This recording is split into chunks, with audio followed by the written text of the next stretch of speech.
도전하고 시도할 수 있는 기회를 좀 줘보자. 어떤 의미일까요? 이런 내용입니다. 이것도 본문 중에 나온 건데요. 어느 날 아이가, 제가 한 초등학교 5학년 때였던 것 같아요. 아이가 제가 이제 뭐를 하고 있는데 물어요. 엄마, 이거 해도 돼요? 아주 사소한 부분이었어요. 그걸 묻는 거예요. 그래서 제가 좀 뭔가 이렇게 답답하면서 이렇게 말을 했어요. 야, 그 정도는 네가 알아서 해야지 라고 했더니 아이가 이렇게 말을 하는 거예요. 엄마가 뭐든지 시키는 대로 해야 되잖아요. 이렇게 말을 하는 걸 듣는 순간, 아, 뭐가 잘못됐구나. 이런 생각이 탁 들면서 며칠이 지나고 며칠 동안 곰곰이 생각을 했어요. 그랬더니 딱 생각나는 게 한 사건이 있었어요. 아이가 초등학교가 아니라 한 유치원 다닐 때인데 5살 때쯤인 것 같아요. 우리가 워킹맘들이 얼마나 아침에 바빠요. 정말 정신이 없잖아요. 그래서 저는 아이를 막 시키고 먹이고 막 옷을 입히고 그러면서 옷을 입히려고 막 갖고 와서 입히는데 아이가 이러는 거예요. 자기가 입고 싶은 옷이 있대요. 그러더니 저쪽 구석에 가서 아시잖아요. 짜가지고 뭐 묻고 여기 이제 버리려고 구석에 그것도 넣어놨던 옷이에요. 그걸 가지고 온 거예요. 입겠다는 거죠. 그래서 제가 그랬어요. 설명을 했죠. 아니야, 정원아. 이게 지금 이거 입고 가자. 그거는 지금 뭐 어쩌고 쭉 설명을 했어요. 안 된대요. 그걸 입겠대요. 그래서 제가 얼마나 무지막지한 행동을 했는지 아세요? 그 옷을 탁, 그래, 알았어. 그 옷 좀 잠깐 줘봐. 굉장히 비겁한 엄마였어요. 그걸 가지고 가서 물속에 확 담궜어요. 그리고선 물이 뚝뚝 떨어지는 옷을 딱 들면서 이렇게 말했어요. 이래도 입을래? 그러면서 밖으로, 옆으로 탁 던지면서, 그러니까 그거 입어. 정말 무지하고 또 한편으로는 굉장히 비겁한 엄마죠.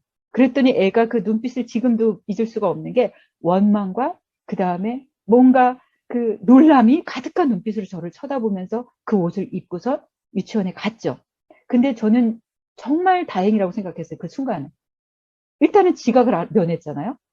안 그러면 어떡해요? 그리고 아이가 그 옷을 입고 하면 창피를 당하는데 엄마로서 위신을 세웠잖아요. 그래서 정말 다행이라고 생각을 했어요. 그런데 그 초등 5학년이 됐을 때 뭐든지 엄마가 하라는 대로 해야 되잖아요. 라는 말을 들었을 때, 아, 잘못됐다는 걸 알고 이때 이 상황의 생각이 났던 거죠. 며칠 후에 저는 아이한테 정식으로 사과했어요. 엄마가 생각해보니까 그때 그 일은 정말 잘못된 거야. 그리고 엄마가 정말 비겁했어. 정말 미안해. 라고 얘기를 했더니 그 몇 년이 지났는데 거의 한 7, 8년이 지났는데 그 7, 8년이 지난 그 시간이 지난 후에도 아이는 내가 미안하다고 엄마가 사과를 하니까 눈물을 뚝뚝뚝 흘리는 거예요.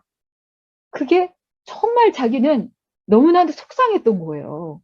그러니까 7년이 지난 그 시간 동안 그게 남아있었던 거죠. 그래서 눈물을 뚝뚝 흘리는데 저도 같이 아이를 안고 울었어요. 그러고 나서는 아이한테 제가 말했죠. 정원아, 앞으로는 이 3가지만 아니면 다 해보자. 첫 번째, 위험하지 않다면 안전성.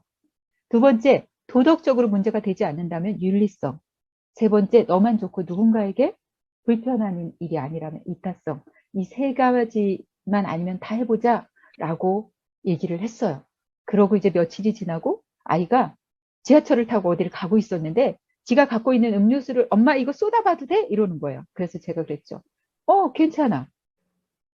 그런데 니는 하고 싶어서 하는 건 괜찮은데 누군가가 이걸 밟고 지나가는 사람 얼굴에 여기 다리에 튀거나 또 이 닦는 아주머니들은 얼마나 불편할까? 그랬더니 그러면 안 되겠네? 그러는 거예요. 그래, 그러면 안 되지. 그게 바로 이타성이야. 이러고 이제 얘기를 설명을 했거든요. 이렇게 하고 나니까 아이가 이제 그다음부터는 굉장히 자신감이 생기고 그러고 나서는 아이가 이제 그런 말을 자주 해요. Why not? Why not? Just try. 뭐든지 시도해보자. 뭐가 문제야? 이런 얘기를 늘 달고 다니더라고요. 그래서 제가 지금도 이 3가지 기준만 아니면 다 해봐라. 무조건 해봐. 시도해봐. 라고 얘기를 하거든요. 그래서 굉장히 도움이 됐던 그런 사건이 있었습니다. 그래서 도전하게 해주고 시도하게 해주자. 그런 부분에서는 기준을 잡아줘야 된다라는 말씀을 드리고 싶습니다. 초긍정 맞춤 칭찬으로 자긍심을 높여주자. 이런 제목으로 제가 뭔가를 넣었는데 이건 이런 내용입니다. 저희가 이제 제가 이것도 책 내용 중에 일부이기도 한데요. 젓가락질만 잘해도 백일동 701호에서는 모범생이에요. 대답만 잘해도 우등생, 이게 말이 됩니까? 숨만 잘 쉬어도 장학생. 이걸 제가 풀어서 말씀드릴게요. 젓가락질만 잘해도 모범생이라는 것은 생활 습관이 잘 되는 거. 모범생이다. 대답만 잘해도 우등생. 소통을 잘하면 우등생이지. 숨만 잘 쉬어도 건강하면 장학생이지. 이거에 동의하시죠? 이거 정말 맞는 말 아닌가요? 그래서 제가 이 말을 하면서 아이한테 감사합니다.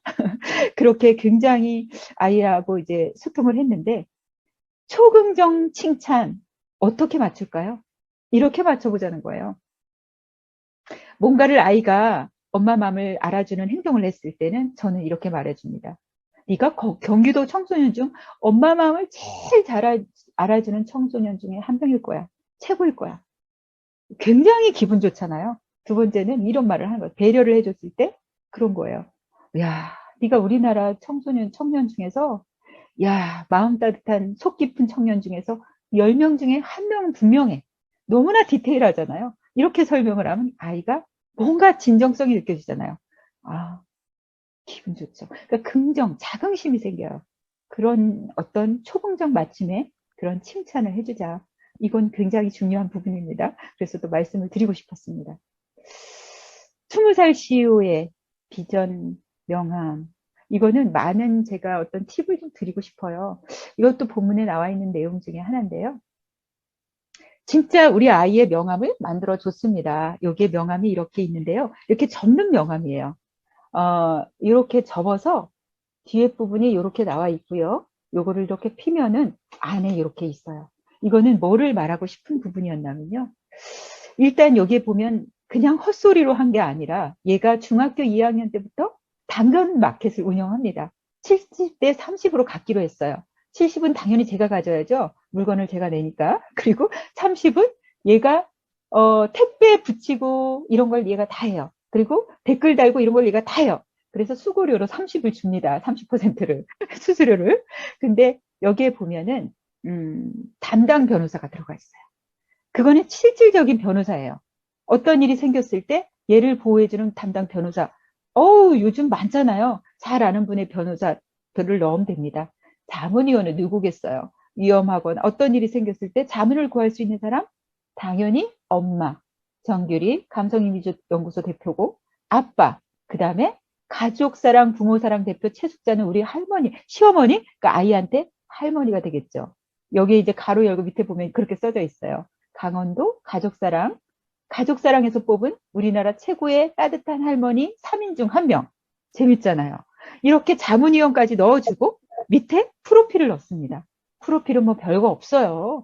그러나 중요해요. 중학교 2학년 때부터 얘는 가진 아르바이트를 다 했어요. 제가 돈 벌어오라고 시킨 건 아니에요.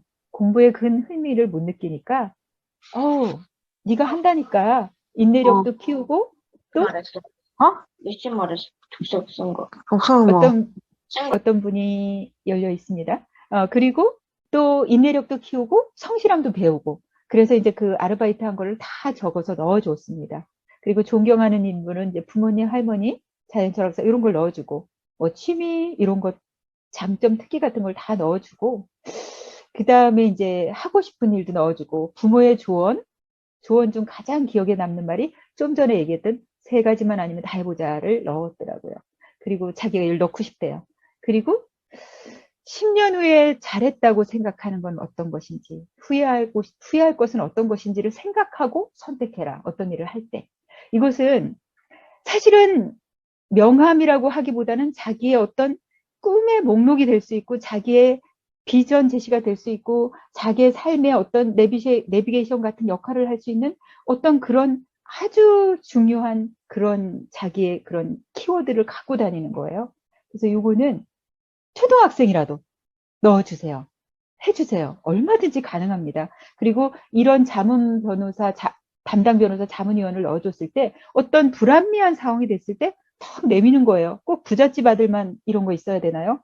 괜찮아요. 그러면 얘 함부로 할 수 있는 애가 아니네. 얘 뭔가 다르네. 얘는 뭔가 좀 다른데? 이런 느낌을 확실하게 줄 수 있잖아요. 그리고 우리 아이를 보호할 수 있는 뭔가 보호막을 하나 마패처럼 갖고 다니라고 할 수 있죠. 그래서 이거는 제가 꼭 해보시라고 말씀을 꼭 드리고 싶어요. 뒤에 부분에서 또 명함 부분이 하나가 더 나오는데, 그거는 이제 우리 시어머님이 올해 연세가 74세가 되셨거든요. 아, 75세가 되셨네요. 우리 어머님도 명함을 하나 만들어 드렸어요. 그거는 이제 다른 이유와 다른 어떤 의미를 담았는데요. 그 부분은 뒤에서 또 한번 말씀을 해드리겠습니다.